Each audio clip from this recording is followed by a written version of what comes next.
নমস্কার। গল্পের ধারায় আপনাদের সকলকে আবারও স্বাগত জানাই।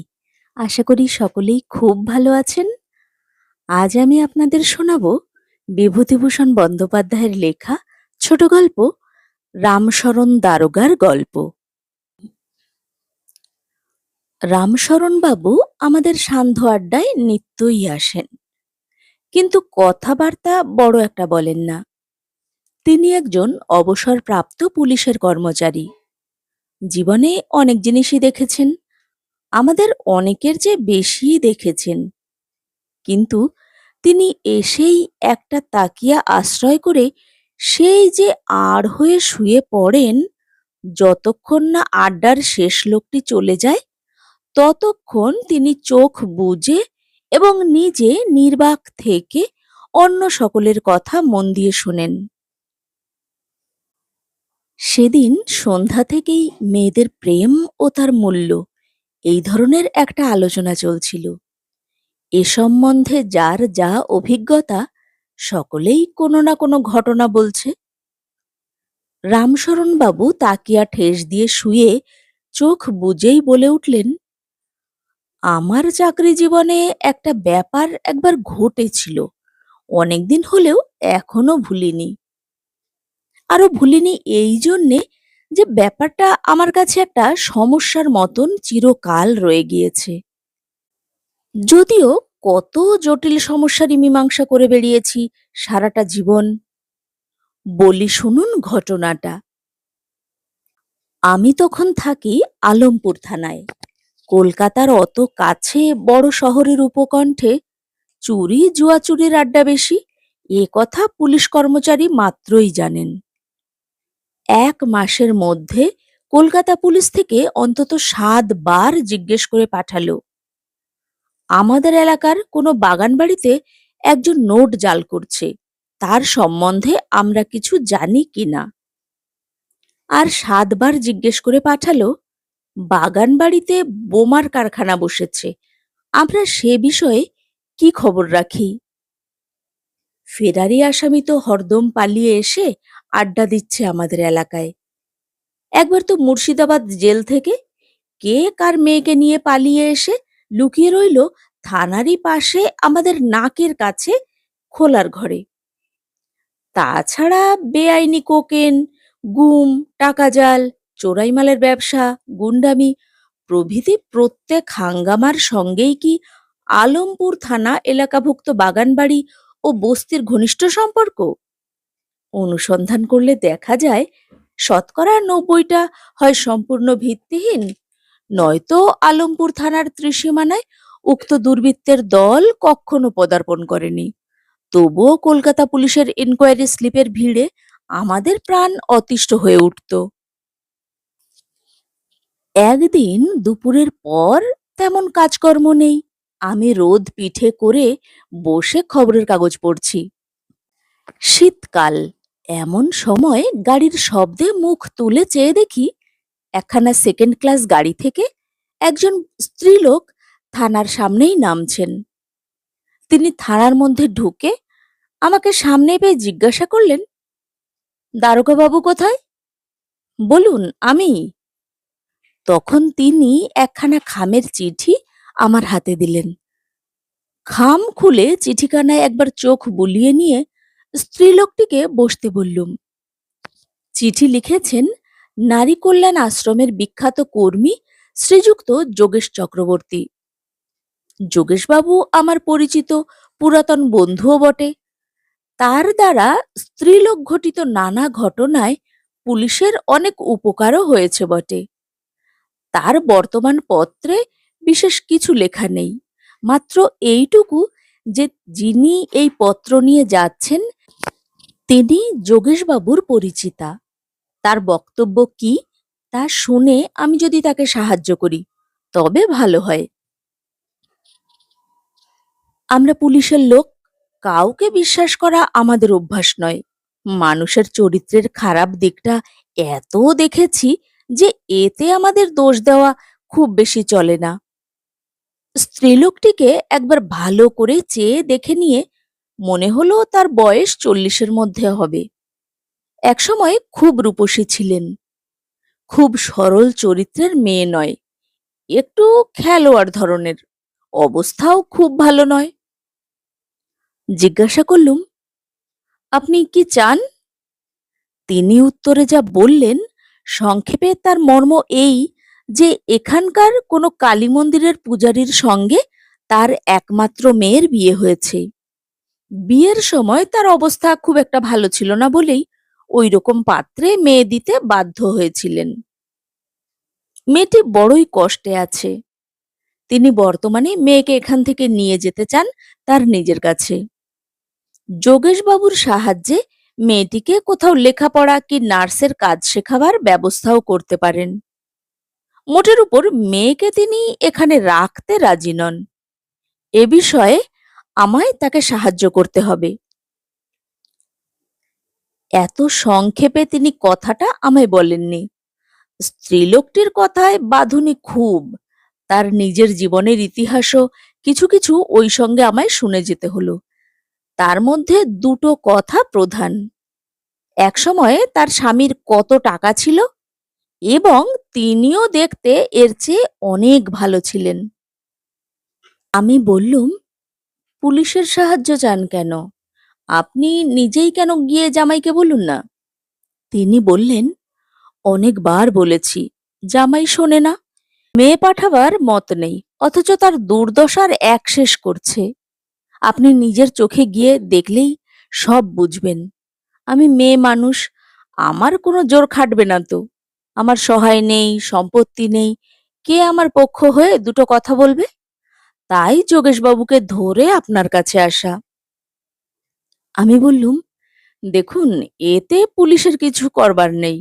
বিবাহিতা স্ত্রীকে রাখবার সম্পূর্ণ অধিকার আছে স্বামীর। আপনার জামাই যদি মেয়েকে না আপনার সঙ্গে দেন, আমরা তাতে কি করব? আপনার মেয়ের মত কি? স্ত্রীলোকটি একটু ইতস্তত করে বললেন, মেয়েরও মত নয় এখানে থাকা।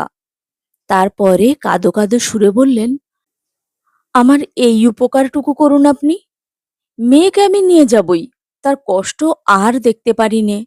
আপনি একটু সহায় না হলে আমার আর কোনো উপায় নেই। এটুকু দয়া আপনাকে করতেই হবে। মার খেয়ে খেয়ে তার শরীর আর কিচ্ছু নেই। স্ত্রীলোকটির কথার বাঁধনই আমার ভালো লাগলো না। অনেক রকম লোক দেখেছি মশাই, ভালো মন্দ সব রকম দেখে যদি একটু সিনিক হয়ে থাকি, তার জন্যে আমাদের বেশি দোষী ঠাউরাবেন না। শেষ পর্যন্ত কতকটা উপরোধে পড়ে, কতকটা কৌতূহলের বশবর্তী হয়ে গেলাম সেই কালীবাড়ি। কিন্তু স্ত্রীলোকটিকে থানায় বসিয়ে রেখে গেলাম। কালী মন্দিরের কাছেই ছোট্ট একতলা ঘরের একটা কুঠুরিতে পূজারী ঠাকুর থাকে। সন্ধান নিলাম। পূজারীকে খুঁজে বার করতে বেগ পেতে হলো না। বছর ৩৫ বয়স, একহারা পাকশিটে চেহারা। এই বয়সেই চুলে বেশ পাক ধরেছে। দেখেই মনে হলো নেশাখোর লোক, ধড়িবাজও বটে। তাকে সব খুলে বললাম। পুলিশ দেখে সে জড়সড় হয়ে গিয়েছে। কাচুমাচু ভাবে বললে, আগে বাড়িতে যদি আপত্তি না করে আপনি গিয়ে শাশুড়ি ঠাকরুনকে নিয়ে আসুন, আমি পাঠিয়ে দেব। যদি সত্যি কথা জিজ্ঞাসা করেন দারোগাবাবু, আমার মোটেই আপত্তি নেই। একটা পেট আমার, যে কোনো রকমে চালিয়ে নেব।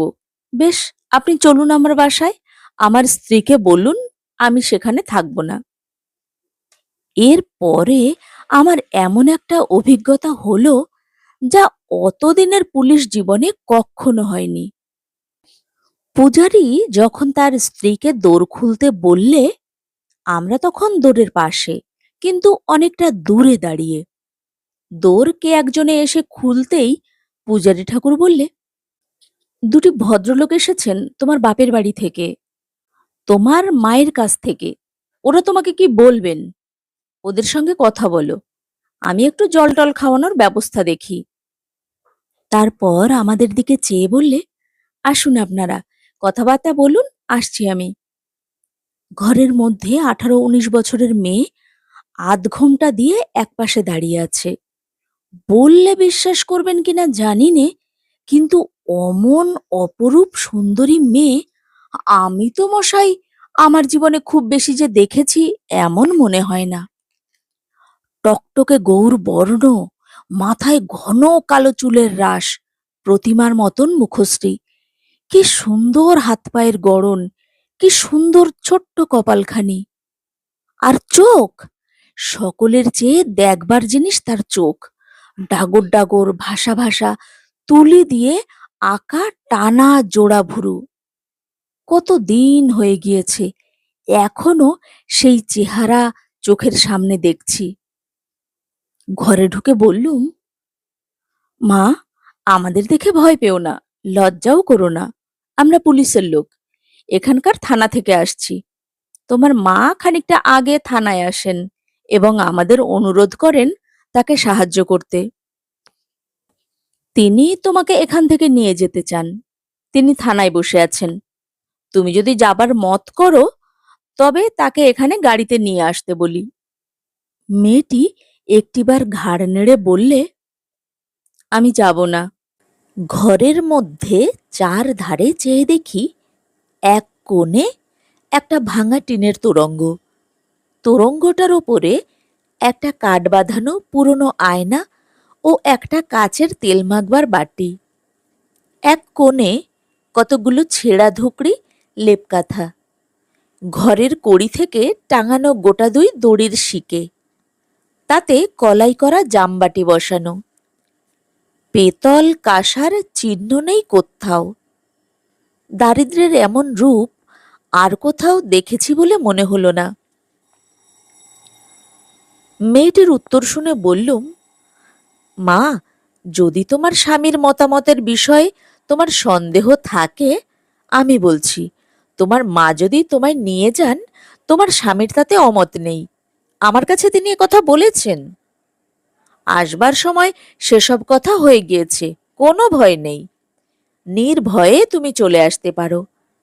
আর এখানে যে কষ্টে আছো দেখছি, তাতে আমার মনে হয় তোমার যাওয়াই ভালো। সে এবারও ঘাড় নেড়ে বললে, না, আপনি মাকে গিয়ে বলুন আমার যাওয়া হবে না। সে সুরের দৃঢ়তা এমনই যে যার উপর আর বিশেষ কিছু বলা চলে না।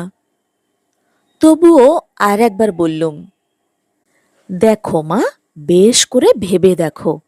তোমার মা এসেছেন অনেক আশা করে, আমাদের সাহায্য চেয়েছেন বলেই আমরা এসেছি। অবশ্যই এটাও আমরা দেখব তুমি তোমার মায়ের সঙ্গে গেলে তোমার স্বামী তোমার উপর কোনো রূঢ় আচরণ না করেন। সে বিষয়ে তুমি নির্ভয়ে থাকতে পারো। মেয়েটি মুখ নিচু করে এবারও ঠিক আগের মতো সুরেই বললে, না, আমি যাব না। আমার কেমন একটু রাগ হলো।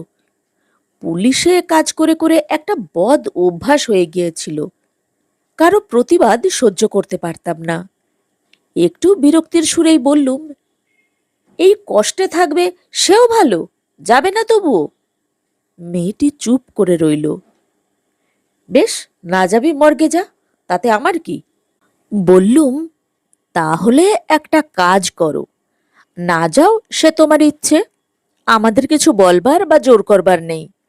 তুমি একখানা পত্র লেখো তোমার মাকে যে আমরা তোমাকে যাবার জন্য অনুরোধ করেছিলুম, তুমি যেতে রাজি হওনি। আমরা থানায় গিয়ে তাকে দেখাবো। কাগজ কলম আমরা দিলাম। মেয়েটি মেঝের উপর বসে চিঠি লিখতে লাগলো।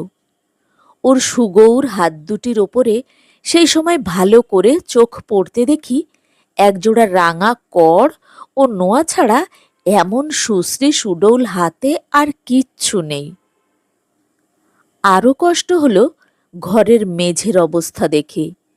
কি বিশ্রী স্যাঁতসেঁতে মেঝে, সপ সপ করছে ভিজে, সদা সর্বদা যেন জল উঠছে। এই মেঝের ওপর বিনা খাটে সই কি করে, এ আমার বুদ্ধির অতীত। অত্যন্ত সুস্থ লোকেও 3 দিন এরকম শুধু মেঝের ওপর যদি শুয়ে থাকে, সে নিশ্চয়ই একটা কঠিন অসুখে পড়বে। কথাটা ভাবতে ভাবতে হঠাৎ অবাক হয়ে চেয়ে দেখি মেয়েটি মুখ নিচু করে, পা ছড়িয়ে মেয়েলি ধরনে বাঁ হাতের কনুইয়ের উপর ভর দিয়ে একদিকে কাত হয়ে বসে চিঠি লিখছে। আর তার ডাগর চোখ দুটি বেয়ে টস টস করে জল পড়ছে। দুই এক ফোঁটা জল চিঠির ওপরেও পড়ল। পুলিশের চাকুরিতে মন বেশ একটু কঠিন হয়ে গিয়েছিল বটে, তবু মেয়েটির নিঃশব্দ কান্না দেখে, ওর সংসারের এই নগ্ন দারিদ্র্য, নিরাভরণ ওই হাত দুটি, এই স্যাঁতসেঁতে ঘরের মেঝে, ভাঙা আয়নাখানা, ওই ধুকড়ি লেপ কাঁথা দেখে তার ওপরে ওর গাঁজাখোর মূর্খ স্বামীর কথা মনে করে, না মশাই, আপনারা বললে বিশ্বাস করবেন না, সুরটা নরম করেই বললুম, এই তো মাকে চিঠি লিখতেই তোমার চোখ দিয়ে জল পড়ছে, তবে কেন চলো না তার সঙ্গে? আমার সহানুভূতির সুর বোধহয় ওর হৃদয় স্পর্শ করল বলে বললে, সেখানে এর চেয়েও কষ্ট। ওর সেই দৃষ্টিতে হতাশা, ঔদাসীন্য, মরিয়া ভাব সব একসঙ্গে জড়ানো। অবাক হয়ে বললুম, এর চেয়েও কষ্ট? এর চেয়ে আর কি কষ্ট থাকতে পারে? মেয়েটি শান্ত স্থির সুরে বললে, আপনি সব কথা জানেন না। বললুম যে আরো অনেক কথা আছে এর মধ্যে, সেসব কথা বলতে চাইনে। মাকে আমার প্রণাম জানাবেন, আর বলবেন তোমার মেয়ে মরেছে, তার আর খোঁজ করো না। কথাটার শেষের দিকে রুদ্ধ কান্নায় ওর গলার সুর আটকে গেল। আমিও চিঠিখানা নিয়ে সে স্থান ত্যাগ করলুম। পথে দেখি পূজারী ঠাকুর একটা শাল পাতার ঠোঙা হাতে আসছে। আমাদের দেখে দাঁত বের করে বললে, কি হলো দারোগা বাবু, যা বলেছি তাই হলো কি না? তা এক্ষুনি চললেন যে, একটু যৎসামান্য মিষ্টি মুখ।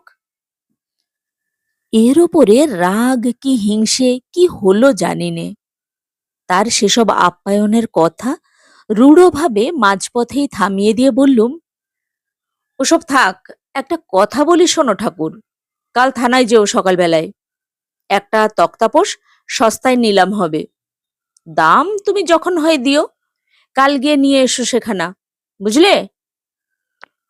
পূজারী ঠাকুর অবশ্যই নিজের কাজ ভোলেনি, পরদিন সকালে এসে খাটখানা নিয়ে গিয়েছিল। এখানেই আমার গল্প শেষ। আমরা এতক্ষণ এক মনে শুনছিলুম। রামশরণ বাবু চুপ করলে আমরা একজোট হয়ে জিজ্ঞেস করলুম, আপনি আর কখনো সে মেয়েটিকে দেখতে যাননি?